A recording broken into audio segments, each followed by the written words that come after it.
Sino po mga exempted dito po sa order na ito? Ano pong mga klase ng negosyo ang exempted, maaari mag-apply po ng exemption?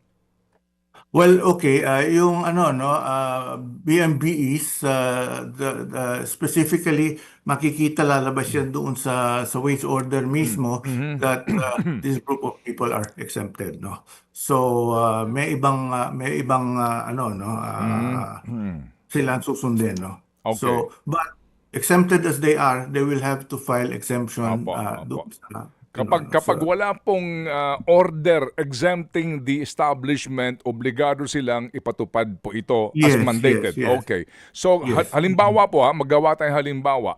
Ito pong mga malls na ito, no, definitely maramihan po ang kanilang mga manggagawa. Oo, so ito ho yung kanilang mga minimum wage earners diyan, mga sales lady, mga bagman, mga manggagawa nila, definitely sakop sila nito. Ano po?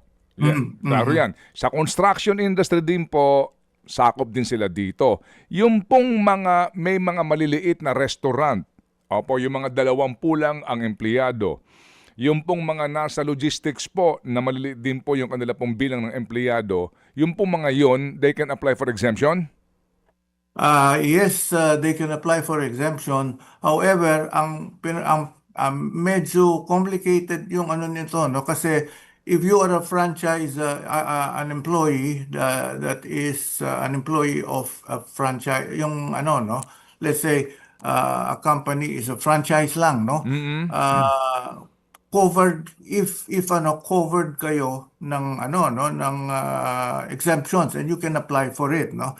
However, meron yung tinatawag na kunyari yung sinasabi mong franchisee employees, and then merong you know yung franchisor have their own, no, and example, if you are a McDonald or ano, pag pinag-usapan diyan yung company mo is a franchisee, and you have less than, in fact, 20 or 10 people or 10 employees, then you can apply for exemption. Okay, all right. And, Sige po. normally the wage board Apo. will look at Okay. it. Mga kapatid, patuloy po kayong tumutok sa 105.9 True FM para sa totoong balita, impormasyon, music and entertainment. Mag-subscribe sa aming YouTube channel at podcast at sundan nyo kami sa Facebook, Instagram, X at TikTok sa True Network PH. Bisitahin din po ang aming official website, truefm.ph.